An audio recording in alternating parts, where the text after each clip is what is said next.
Então, caríssimos irmãos e irmãs, permitam-me uma breve reflexão nessa noite santa e abençoada em que celebramos o Natal do Senhor. O Natal é sempre uma ocasião muito oportuna, muito propícia a que nós possamos crescer numa reflexão um pouco mais amiudada, um pouco mais profunda acerca da vida, daqueles recados importantes que Deus, menino, tem para nos oferecer e as circunstâncias nas quais Ele veio habitar entre nós. Uma primeira coisa a nível de preâmbulo que gostaria de partilhar com vocês é que o Natal não é um acontecimento do passado, como nós muitas vezes tendemos a pensar. Não é uma lembrança remota, distante de nós, pelo menos há 2000 e tantos anos atrás. O passado é, antes de tudo, uma verdade atemporal. O passado não existe aqui quando relacionado ao Natal. É o presente contínuo e permanente. Todos os dias nós celebramos o Natal. Por quê? Porque é a celebração de uma verdade profunda. Deus existe, está vivo e mora entre nós. Ele existe, está vivo e habita entre nós. No Evangelho de hoje, por exemplo, se percebe que o seu nascimento acontece na vida de Maria, claro que acontece, mas também acontece na vida dos pastores, acontece no âmbito pessoal e acontece no âmbito coletivo, social. Isso responde àquela questão: onde é que Deus está? Quem de nós não teve na vida essa curiosidade de saber onde é que Deus reside? Onde é que Deus está? Dentro ou fora de nós? Se tivesse só dentro, nós poderíamos desprezar tudo aquilo que está fora de nós. O mundo tal e qual conhecemos e as pessoas com quem nós convivemos de perto ou de longe mereciam o nosso desprezo, porque se Deus está dentro, nada do que está fora tem tanto valor. Se Deus estivesse só fora, poderíamos desprezar, pior ainda, a nós próprios, porque se Ele está fora, vamos atrás das coisas de fora. É ali que Ele está, é lá que apareceu um sinal da sua presença, vamos todos para lá. Não nos importaríamos minimamente conosco do ponto de vista pessoal. Logo, o que o Evangelho nos diz é que nós não podemos desprezar absolutamente nada. E a reflexão que o Natal nos faz ter é precisamente essa. Deus, o nosso Deus, é, portanto, um movimento de mão dupla. De um lado, Ele espiritualiza a matéria, de outro lado, Ele materializa o Espírito. São coisas maravilhosas. Não fica nada fora da presença de Deus na face da terra. Então o Natal é o encontro do sagrado no interior de nós mesmos. O Natal é o encontro do que há de mais sagrado no mundo dentro de nós, mas também no interior das outras pessoas todas com quem convivemos e no interior do mundo em que habitamos. Conclusão: não há nada nem ninguém nesse mundo que esteja fora do Natal do Senhor, fora da sua presença. Por mais que alguém queira se ausentar de Deus, afastar-se de Deus e rejeite completamente a possibilidade da sua existência, Deus não se afasta dessa pessoa.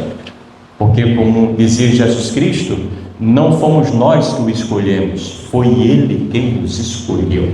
Então não há alternativa para nós. Podemos ter pouca ou quase nenhuma consciência da presença dEle na vida, mas Deus tem sempre plena consciência da importância da presença de cada um de nós nessa mesma vida. Isso é a realidade do Natal.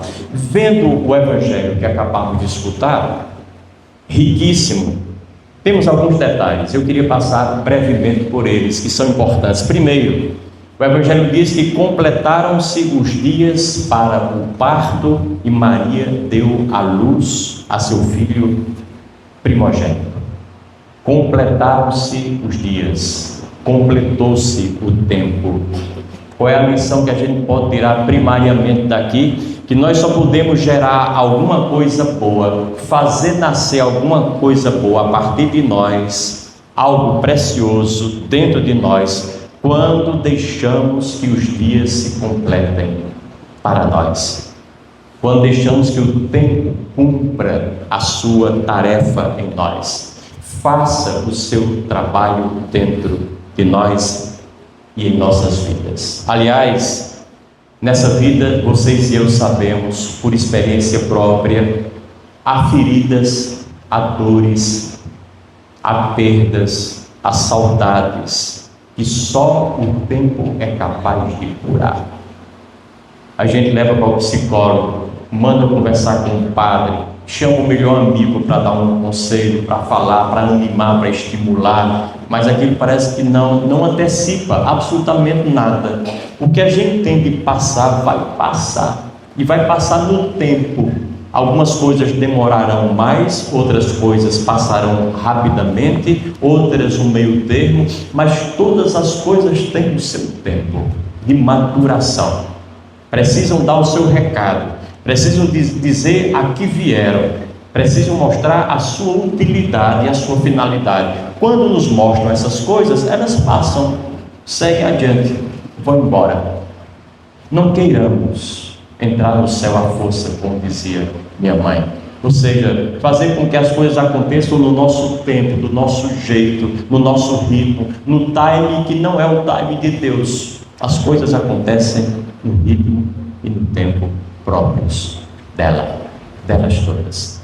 Isso é um dado fundamental para nós. Eu sempre lembro a vocês aquela história que se passou quando eu cheguei na Europa, um frio terrível de 16 graus negativos. Peguei lá uma gripe muito forte e achei que ia morrer daquela gripe, porque eu nunca tive uma gripe daquela, e fui a um médico em Portugal, Dr. Pega, de saudosa memória. Ele olhou para mim, viu que eu estava aflito com aquela gripe, os sintomas todos. Ele disse: o senhor quer que eu lhe passe remédio ou não? Eu não entendi a pergunta. Se eu fui para lá, é que eu queria que ele me medicasse. Ele disse: vou só lhe explicar. Se você tomar os remédios que eu tenho aqui para lhe passar, você vai ficar bom dessa gripe em 7 dias. Se você não tomar, vai ficar bom em 1 semana. O que é que prefere? Ele quis me dizer que a gripe, para não falar de outras tantas doenças, tem o tempo dela. A gente tem que ter os cuidados, tem que se hidratar, tem que repousar, tem que fazer algumas coisas que estão fora dos remédios, mas precisa fazê-las. Mas elas vão passar no tempo delas. Todos esses sintomas vão acabar. Então, como diziam os antigos, precisamos dar tempo ao tempo, porque o tempo tem a sua sabedoria e é preciso não querer alterar isso. Deixar que o tempo se complete significa, portanto, reconhecer e aceitar que existe um tempo para tudo na vida, como lhes disse agora. E fora desse tempo, nada acontece, ainda que nós desejemos ansiosamente. É só um desejo, mas não vai mudar. Trata-se de buscarmos o equilíbrio entre aquela tentação dos dois extremos. O primeiro extremo é antecipar tudo. É a tentação da precipitação. E a outra é o extremo e a tentação do atraso. E geralmente é isso que acontece. Ou queremos resolver tudo aqui e agora já, ou então relaxamos demais e nunca resolvemos absolutamente nada. Vamos deixando para amanhã, para depois de amanhã, para depois de depois. Enquanto houver depois, a gente vai empurrando. É aquela história: nunca deixe para amanhã o que você pode fazer hoje. Mas muita gente diz diferente na sua vida prática. Nunca deixe para amanhã aquilo que você pode fazer depois de amanhã. E a gente vai passando para frente. Mas como diz o poeta numa canção bonita e sábia, amanhã é sempre tarde demais. Amanhã é sempre tarde demais. Muita gente vai dormir certo de que vai acordar para o dia de amanhã e não acorda mais. Tem aquilo que no Oriente se diz amanhã ou a eternidade. Nunca se sabe o que vem primeiro. Então viva hoje, faça hoje, operacionalize hoje. Arregace as mangas e põe a mão na massa hoje. É o único dia que você tem, é o único instante que lhe sobrou. Fora disso, não há absolutamente nada. O passado já foi, o futuro é uma ilusão, é um investimento, é uma intenção, é uma expectativa, mas nada além disso. Então, quando passarmos por uma grande aflição, daquelas que parecem não acabar mais, e vocês sabem do que eu estou falando, lembremos-nos de que há um amanhã. Há um amanhã. É uma forma da gente também não ficar preso, encarcerado, entediado só no presente. Quando a gente esgotar todas as possibilidades do presente, vivendo intensa e plenamente, mesmo assim, não foi suficiente para nos aliviar o coração, saibamos que é possível que haja um amanhã também. Depois que haja um depois de amanhã, e que há sempre uma eternidade. E esse é um elemento importante. A vida não existe de uma vez só. Pum, acabou, eu fiz tudo ou não fiz nada. A vida vai existindo, vai acontecendo instantemente.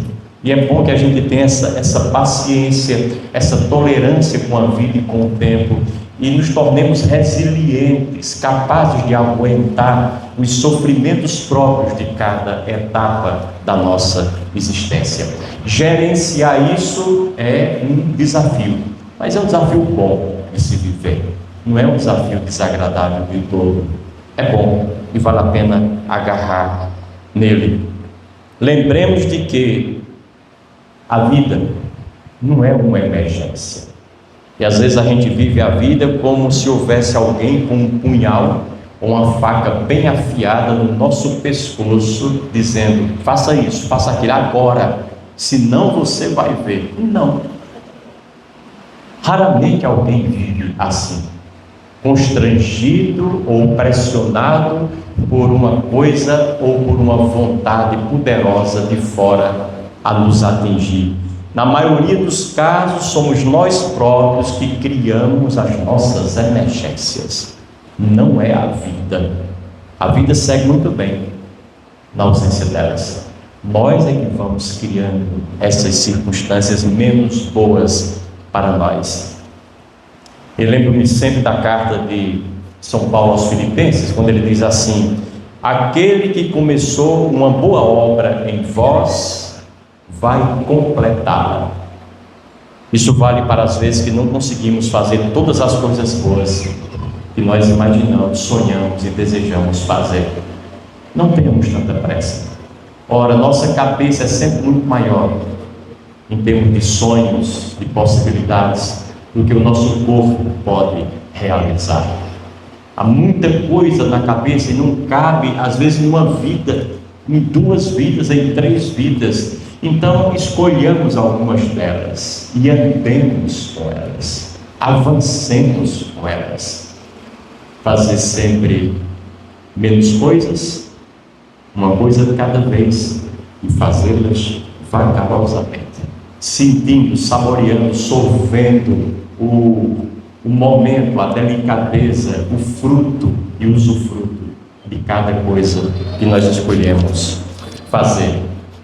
Depois, por outro lado, se não devemos ter pressa, também não devemos viver atrasados, deixando o tempo passar inutilmente e perdendo aquelas oportunidades que Ele nos oferece a cada instante. São 2 coisas diferentes. Evitemos a precipitação em querer fazer tudo ao mesmo tempo, mas também não atrasemos Não achemos que temos o tempo inteiro pela frente, porque também isso não é verdade. É apenas uma meia verdade. E às vezes a gente vive 60, 70, 80 ou mais anos, e depois diz: ei, como a vida é curta. A vida não é tão curta assim. Às vezes a gente faz num dia tanta coisa que até desconhece e se admira pela quantidade de coisas que fez num dia só. Às vezes em 2 horas a gente resolve tanta coisa, e com o celular hoje bem aproveitado, bem utilizado, se faz uma multidão de coisas, um número incontável de processos, de negócios. Então não é a vida que seja curta, somos nós que usamos muito mal o tempo que a vida nos tem preparado. O mau uso do tempo nos causa a impressão falsa de que a vida é curta demais. É nada, ela é mal aproveitada. Então aproveitemos bem a nossa vida e não nos atrasemos naqueles expedientes imprescindíveis, valiosíssimos que a vida coloca em nossas mãos para que possam ser vivenciados e contemplados naturalmente por todos nós. E tem mais uma coisa: quem costuma se atrasar, postergar o seu tempo e os seus afazeres e vai procrastinando tudo na sua vida, é bom saber que não tem o direito de fazer isso, porque nós vivemos numa aldeia global. Todos nós estamos interrelacionados, interconectados uns com os outros, querendo ou não, vivemos em comunidade. Então, quando nós nos atrasamos em qualquer compromisso, evento, ocorrência, nós atrasamos o mundo inteiro, atrapalhamos a vida de meio mundo de gente. É exatamente assim que acontece. Por isso não deve haver atraso. Às vezes, eu digo isso porque já disse aos meus colegas padres, a gente vê algumas igrejas celebrar. Há umas 2 semanas atrás eu falava isso com Dom Magnus, e a missa está marcada para as 7 horas, e quando é 7h30 os padres estão entrando na igreja, e a gente nem pede desculpas por isso, acha que é natural o povo chegar às 6:50 e esperar até às 7h30. Não é natural. Quanta gente ali simplificou, modificou a sua agenda, alterou um monte de coisa para não chegar atrasado na igreja, capaz de sofrer um acidente para cumprir a risco o horário. E nós atrasamos a vida dessa gente. Nenhum de nós tem o direito de atrasar-se, porque quando se atrasa, atrasa a vida de um monte de pessoas. Eu já contei para vocês aquela história de uns amigos que se encontraram à noite, por acaso, na casa de um no Alpendre, entraram, começaram a bater papo, lembrar-se de coisas do passado, eram de uma geração todos eles, e aí deu umas 9 horas e um disse: quem sabe, vamos estender um pouco mais aqui a nossa noite? Cantar, para a gente se lembrar dos velhos tempos, tomar alguma coisa. E aí um deles disse: eu vou atrás do violão. Esse rapaz que disse eu vou atrás do violão era chamado Chico Lento, para não chamar-se de Chico Lerdo, era lento. Mas ninguém quis questionar a lerdeza do Chico, que se propôs a ir atrás do violão. Tá bom, vá lá. Não quiseram ser deselegantes, indelicados. O Chico saiu, fechou a porta, deu 9, deu 9h30, deu 10 horas, 10h30, e eles conversando, 11 horas, nada do Chico voltar com o tal do violão. 11h30, adormeceram todos ali, beberam alguma coisa, adormeceram. Quando foi meia-noite, a porta se abriu, e aí eles acordaram e se lembraram: agora que esse rapaz está chegando, e começaram a falar. Antes da porta se abrir, já começaram a falar, porque haviam acordado. Aí meia-noite, o Chico não chega com o violão, e começaram a dizer: eu disse, não era bom a gente ter deixado o Chico Lento ir atrás desse violão, ele anda muito devagar, é uma bilezada esse rapaz, ele não vai chegar aqui não, ele adormeceu em casa e esqueceu. Começaram a falar do tal Chico Lento, a porta se abre, Chico aparece na porta solenemente e diz: olha, se começar a falar mal de mim, eu não vou mais não. Eu não tenho nem saída ainda. Quando a gente atrasa a vida de todo mundo. atrasa a festa de todo mundo, atrapalha a alegria de todo mundo. Então não se atrase nos seus compromissos. Atrasar-se não é uma prerrogativa sua, não é uma possibilidade da sua liberdade, é um imperativo categórico. Eu marquei, então eu tenho um compromisso de chegar, porque o outro, o meu parceiro, ou os outros que estão do outro lado dessa marcação também estão com o mesmo compromisso. Vamos todos chegar na hora de fazer as coisas acontecerem. Depois, havia pastores no campo que tomavam conta de seu rebanho, e um anjo do Senhor lhes apareceu. O anjo do Senhor se dirige aos pastores primeiro, que são pessoas simples, pessoas pobres, pessoas marginalizadas. Os primeiros destinatários, depois de Maria e José, da presença de Deus menino no mundo, são esses aqui. Gente pobre, esquecida, marginalizada. Nós aqui não temos a figura do pastor, nós apenas imaginamos, conforme as leituras que nós fazemos, os filmes que nós assistimos ou coisa que o valha, mas nós não temos a experiência do pastoreio. Eu, quando estava fora, fazia questão de, quando subia para as paróquias, passar e vendo alguns rebanhos, procurar onde é que estava o pastor. Raramente ele estava próximo à estrada, ele estava aí nos estepes, no meio do mato, nas serras, nas caatingas, pastoreando o seu rebanho. Eram pessoas simples, pobres, em geral analfabetas.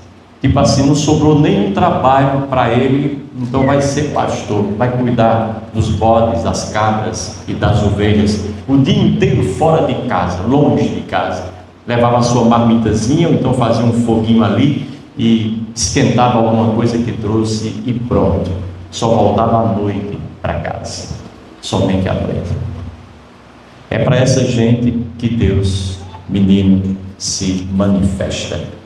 Me lembro sempre de Dom Helder Câmara, grande arcebispo de Olinda e Recife, primeiro secretário-geral da Conferência Episcopal dos Bispos do Brasil. Ele dizia assim: eu gosto de pensar o Natal como um ato de subversão.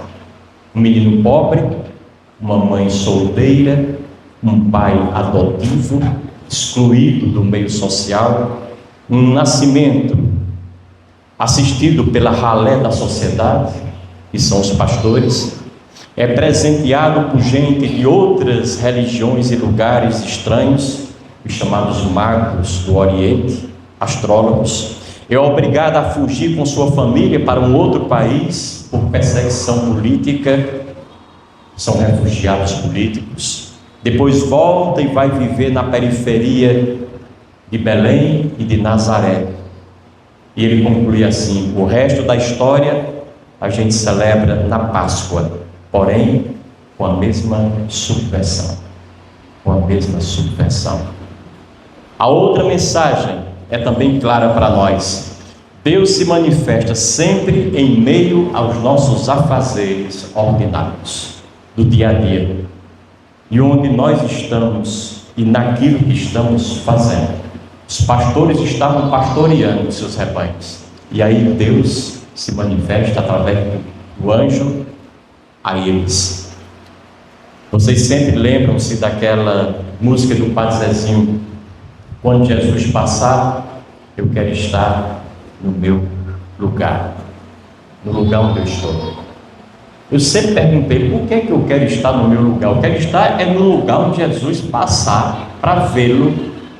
Não, a música diz exatamente isso: quando Jesus passar, eu quero estar no meu lugar. Por quê? Porque o lugar de Deus é o lugar onde eu estou, não é outro, nem longe nem perto, é exatamente o lugar onde eu estou. Aliás, não há nenhum lugar para onde a gente ir, porque tudo está aqui, tudo está aqui.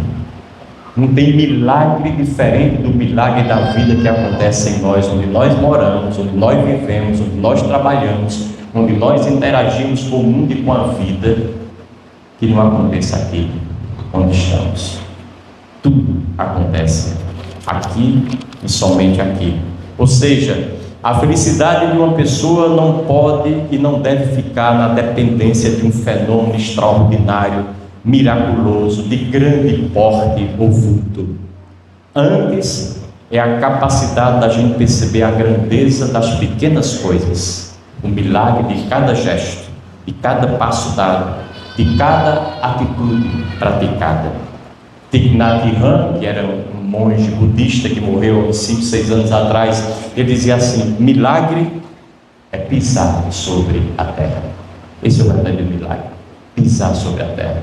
Então, se você está pisando na terra agora, agradeça a Deus porque você está vivo. Se você está vivo, muita coisa pode acontecer, inclusive aquelas coisas que você sempre acalentou, sonhou, trouxe no seu coração, na sua mente. Tudo pode acontecer. E a última coisa que eu queria dizer para vocês é que o anjo diz: eu vos anuncio uma grande alegria, que o será para todo o povo. A alegria não é só para Nossa Senhora, a alegria é para ela e para todo o povo. Isso nos põe diante de 2 tarefas importantes: alegrar-nos por nós próprios e alegrar-nos pelos outros, pelas alegrias dos outros, pelo sucesso dos outros, pela felicidade alheia. Isso aqui é uma prova da nossa amizade pelas pessoas. Esse é um teste da amizade. Às vezes a gente pensa que o bom amigo, o amigo de verdade, é aquele que está com a gente na dor, no sofrimento e nos momentos menos bons da vida da gente. Não é. Não é. Pode até estar, mas isso não testa a amizade. A dor, o sofrimento testam a caridade dos outros em relação a nós, mas a amizade não. E a gente pode ser caridoso até com o inimigo, com pessoas estranhas que a gente nunca viu em lugar nenhum, mas a amizade é outra coisa. A amizade verdadeira é testada quando alguém é capaz de se alegrar com a alegria da gente, de bater palmas e festejar com os festejos da gente, de se contentar com o nosso contentamento. Isso sim prova a alegria, mas prova também a amizade. Então, terminando, se um dia você chegar para alguém, ou testando a pessoa, ou uma realidade concreta e verdadeira, e disser para ele ou para ela que você está muito feliz por conta disso, disse mais aquilo, olhe para a cara dessa pessoa. Se a cara dela for de alegria, então você tem um grande amigo, uma grande amiga. Se a cara dela for de desdém, de desfeita, de tristeza, totalmente contrária ao sentimento que você está vivendo, e às vezes até arrisca dizer assim: mas tenha cuidado, viu? Essas alegrias assim, elas são perigosas. Esse sucesso assim acaba muito rápido, é bom ter cuidado. Se começar a botar areia no seu caminhãozinho para atolá-lo, então você não tem um amigo e uma amiga de verdade. A amizade é testada na capacidade de sermos solidários às alegrias uns dos outros. Pensemos nisso, deixemos que o Natal do Senhor, naquilo que a amplidão da mensagem nos oferece, mas também os detalhes de cada momento do Evangelho tem para nos dar. E cresçamos com isso. Louvado seja o nosso Senhor Jesus Cristo.